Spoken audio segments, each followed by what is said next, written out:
Olá, queridos, um grande prazer mais uma vez estarmos aqui juntos no nosso canal Pensamento Vivo. Eu estou trazendo aqui alguns comentários que foram feitos durante o vídeo que eu gravei ao vivo, uma live ao vivo, com o nosso querido Ricardo Cândido, lá do canal Livre-se de Crenças Limitantes. Então nós tivemos aqui uma entrevista com ele, tivemos a oportunidade de responder diversos comentários que foram feitos. E aí eu queria trazer aqui só alguns comentários, não vai dar para a gente trazer todos os comentários. E eu agradeço de antemão a todos vocês que participaram lá do chat com o Ricardo Cândido, que nós tivemos num domingo, na parte da manhã, aqui para nós no Brasil, para ele lá já era a hora do almoço. E eu agradeço muito os comentários que vocês fizeram, as observações. Nós tivemos também a intervenção da nossa querida bailarina, revestida de um novo perfil fake, que tem entrado aí nas lives, né? E aí de vez em quando a gente dá um chega pra lá nela, que ela começa a ficar meio chiliquenta, então a gente precisa baixar o fogo dela para ela ir bailar em outro lugar. Bom, tivemos o comentário do nosso querido Geraldo Pitondo, que ele disse assim: como é bom ver dois anciãos juntos com uma experiência para ajudar outras pessoas a sair desta seita. Então, dois anciãos juntos, né? O Ricardo Cândido serviu como ancião por alguns anos, eu servi como ancião por quase 20 anos, e quando nós contamos nossas experiências, eu quero ressaltar isso, né? Não estou fazendo campanha, não estou fazendo nenhuma campanha para ninguém sair de seita religiosa nenhuma. Cientologia, se você quer continuar lá, é contigo mesmo. Adventista, Mórmon, Organização Torre de Vigia, da Umbanda, do Candomblé, do Espiritismo, onde você quiser estar, é contigo. Não faço campanha para que ninguém saia. Talvez a ideia que o nosso querido Geraldo Pitondo, eu acredito, tenha passado aqui, é sair do controle mental. Porque você pode sair do controle mental e se você quiser continuar naquela organização religiosa, aí é outra coisa. Mas a minha ideia é que as pessoas saiam do controle mental, para que elas possam exercer a liberdade de expressão e de raciocínio. Se ela vai exercer isso lá ou em outro lugar, não é o meu problema. A minha missão é ajudar as pessoas a sair das garras controladoras da mente das pessoas, onde seitas controladoras fazem isso. E isso se dá em diversas delas. Eu mesmo fui membro de uma seita de controle mental. Tive minha mente controlada, onde eu fui levado a acreditar que muitas das coisas que eu acreditava e fazia eram na verdade de Deus, quando a realidade era outra. Eram na verdade de homens, doutrinas humanas, regras de homens, nada a ver com a Bíblia. Então, assim como eu me libertei disso, dessas garras, eu trabalho em prol de ajudar as pessoas a se libertar dessas garras. Elas podem se libertar dessas garras e continuar na seita ou não. Muitos podem ter o esclarecimento e decidir entrar para a seita ou não. Entende? Aí é uma outra questão. Obrigado, querido Geraldo Pitondo. Sempre tem apoiado aí os canais, aqui o nosso canal. Eu agradeço muito aí a sua experiência e a sua ajuda. A nossa querida Sol falou assim: quando escuto nas lives que a maioria conta que ficou 10, 15, 20, 30, 40 ou mais, me dá um desânimo terrível. Porque eu penso, meu marido vai morrer nesta organização bitolada até o pescoço. Muitos fizeram comentários solidários à nossa querida Sol na live, eu inclusive também comentei, o Ricardo Cândido. E é isso que acontece, querida Sol. Muitos ficam 30, 40, 50. Alguns despertam e continuam, por causa da família, por outros fatores que talvez não saibamos. Mas pode ter certeza, é possível que seu marido desperte, né? Se ele for novo na organização, talvez ele ainda está naquele período de euforia, né? Ah, que maravilha, essa organização é maravilhosa, porque ele não conhece nada.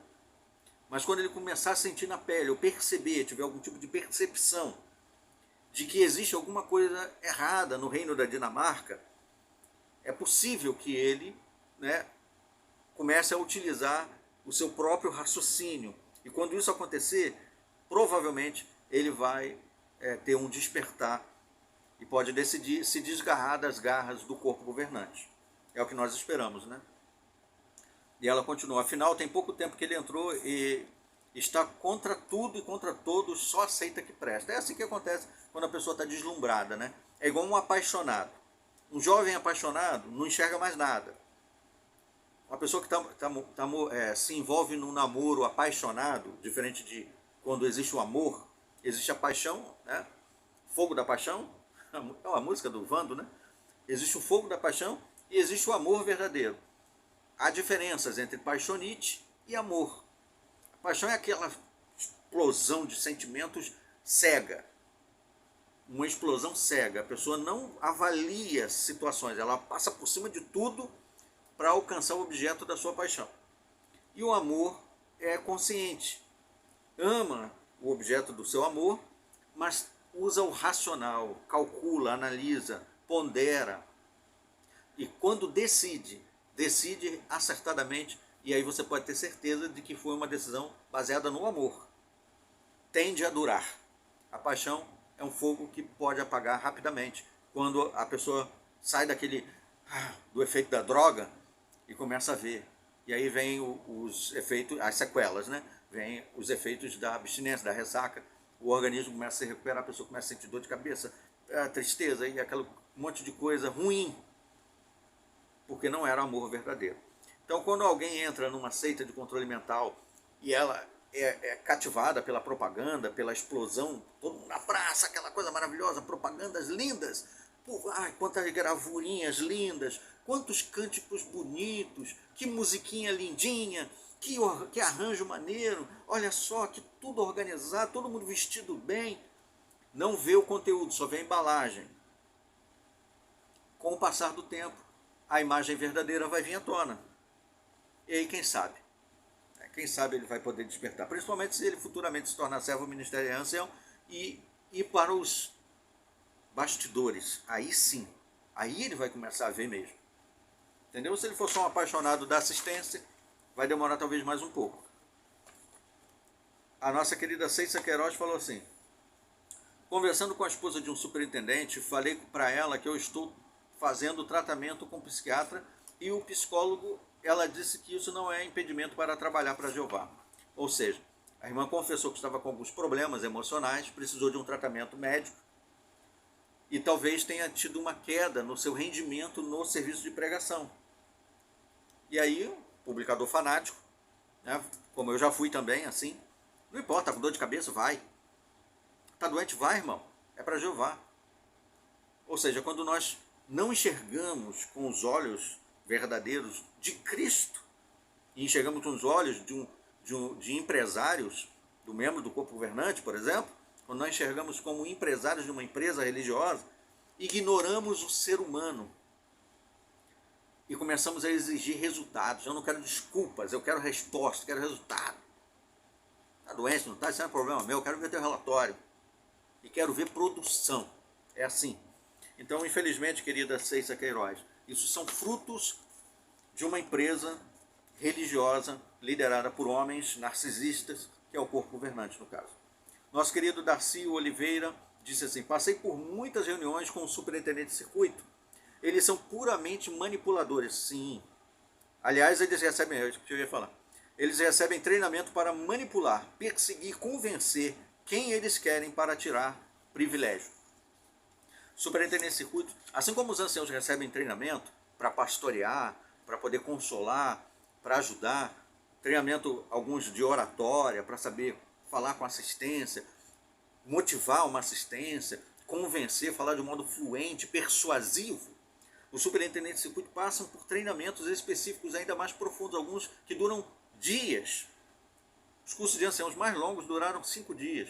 Cursos de anciãos, de superintendente de circuito, às vezes duram mais tempo, mais periódicos. Eles vão para Betel fazer treinamento, Imagine, com homens muito mais experientes ainda, onde eles podem falar de coisas mais profundas da organização da qual ou das quais os anciãos locais nem sabem.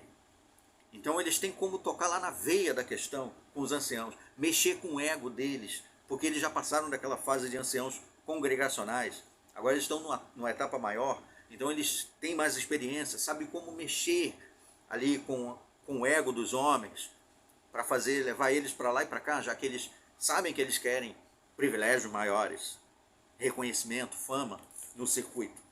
Então é isso que acontece mesmo, querido Darcy Queiroz, ou Dárcio. E o Dárcio continuou falando assim: Durante as visitas, os anciãos ficam tudo murcho, porque eles não têm coragem de questionar o superintendente de circuito. Verdade absoluta, salvo alguns raros, que às vezes... Eu lembro de um ancião, dessa vez não fui eu, geralmente questionava alguma coisa, mas teve um ancião que normalmente baixava a cabeça sempre, privilégios altíssimos, né, no circuito, assembleias e departamentos, não queria perder. Então, nunca questione o que o viajante fala, senão você está sujeito a ser trocado no departamento na próxima assembleia. Mas esse ancião questionou quando o viajante disse sobre a reunião de pioneiros que não ia ser na nossa congregação.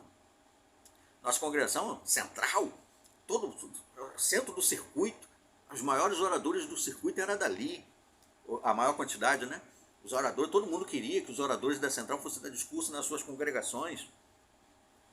Dificilmente algum dos reunião, discurso especial, vários oradores da central eram chamados para dar discurso da comemoração, discurso de casamento. Então a nossa congregação era badalada. Reunião de pioneiro, curso de pioneiro era ali. Reunião de anciãos era ali. Reunião de departamento ali. Tudo ali. Mas aí um superintendente de circuito disse que o curso de pioneiro ia ser em outra congregação. Aí um dos anciãos pulou. É do escopo do superintendente de circuito decidir onde vai ser a reunião de pioneiros regular. O superintendente de circuito falou para ele assim: é do escopo do superintendente de circuito decidir onde vai ser as reuniões de pioneiros regulares, quem vai ser os superintendentes dos departamentos, quem serão os oradores das assembleias. Tudo isso é do escopo do superintendente de circuito, ele é responsável pelo circuito. Aí o seu murchou. Os outros então ficaram quietinhos. É assim que funciona. O poder está na mão deles. Então, é como se ele estivesse balançando o osso assim. Já viu quando você está numa lanchonete, no restaurante aparece um cachorrinho, um cão? Aí você pega o salgado, aí o cachorro acompanha. Para onde você movimenta o alimento, ele vai acompanhando. Se você joga, ele vai junto. O viajante faz mais ou menos isso. Ele pega o privilégio, orador de assembleia de congresso, departamento. Aí faz assim para os anciãos vão junto. Se ele jogar, os anciãos pulam, todo mundo. Infelizmente é assim, né? Alexandre Barcelar falou: quando eu li as publicações, eu observava a autopromoção deles, falsos ungidos, e isso me enojava. Tem um livro que é O Reino de Deus Já Governa, que é uma exaltação absurda ao corpo governante. Eu contei lá centenas de vezes que o nome Russell, Charles Taze Russell, aparece. Inclusive nesse livro eles exaltam Russell como sendo o mensageiro do pacto, como João foi. Assim como João foi o mensageiro do pacto, preparou o caminho para Cristo, o Charles Taze Russell foi o mensageiro do pacto que preparou o caminho para o corpo governante em 1919. Meu Deus do céu, quando eu li aquilo, eu já estava enojado já há um bom tempo. Então imagina você sendo ancião, acordado lá, e ainda dirigiu o estudo de livro desse livro. Era uma tormenta, era conflito com os anciãos o tempo todo, porque eu não ficava dando glória aos anciãos. Vira e mexe, eles me chamavam para me questionar por que eu pulei várias partes no estudo de livro. O Valmir Pereira disse: o símbolo JW, o corpo governante, virou objeto de adoração para os irmãos. Ninguém pode questionar porque será punido. Sim, infelizmente, né? Se você lá, por exemplo, aparecer com uma camisa escrito Jesus, né? Só Jesus salva, eu amo Jesus Cristo, os irmãos vão chamar a atenção, vão te criticar. Mas se você levar lá escrito jw.org, eles vão te elevar, vão entender você como um homem maduro, como uma pessoa madura espiritualmente. Estar com aquilo ali estampado na blusa é como se eles estivessem olhando para uma pessoa que tem conhecimento bíblicos de grego, hebraico, dos pergaminhos originais. Eles colocam você naquele nível de maturidade espiritual, um homem que entende mesmo da Bíblia, ele sabe até mesmo a geografia da Terra Santa, só de olhar você com a blusa jw.org. É mais ou menos assim. Ou seja, um simples objeto, um simples adereço muda a visão que as pessoas têm do outro. Um estilo de roupa diz muito sobre a pessoa, quer positivamente, quer negativamente. Na organização não é diferente. Não, chega lá, se eu for, por exemplo, lá no salão, ou no congresso, aparecer lá de terno e gravata, bonitinho, todo arrumadinho, ninguém vai dizer que eu sou um opositor do corpo governante. Ninguém vai dizer que eu sou um questionador do corpo governante, que eu sou um desassociado. todo mundo vai achar que eu sou um irmão também, por causa da minha roupa. Entendeu? Agora, se eu chegar lá barbudo, calça jeans, blusa, ele não é um visitante. É um visitante. Vão me analisar pela minha roupa. Eu poderia ser um membro, poderia ser um superintendente de circuito. Mas se eu chegar lá, né, com a barba mal feita, de calça jeans, blusa comum, é um visitante, né, um marido de alguma irmã aí, um parente de algum irmão que veio.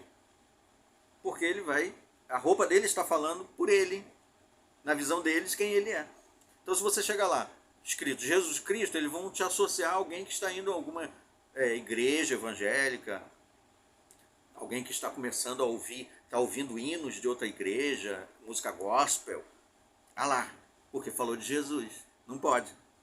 Mas falar do jd.org aí, ó, esse aí é o próximo servo ministerial. O próximo ancião vai ser esse aí. Tem tudo. Ele tem tudo para ser. Ah lá, olha ele, é só olhar para ele. Está com jd.org. É exatamente isso, né? É um tipo de idolatria velada, na minha visão. É a minha opinião. Você pode concordar ou discordar, se você quiser. Muito bem, muito obrigado a vocês que participaram lá da live com o nosso querido Ricardo Cândido. Eu trouxe então aqui alguns comentários. Foram muitos outros que nós respondemos durante a live. Né? Eu quis chamar a atenção aqui apenas alguns desses. Correto? E agradeço muito a participação de vocês sempre. Até os nossos próximos vídeos. Até lá.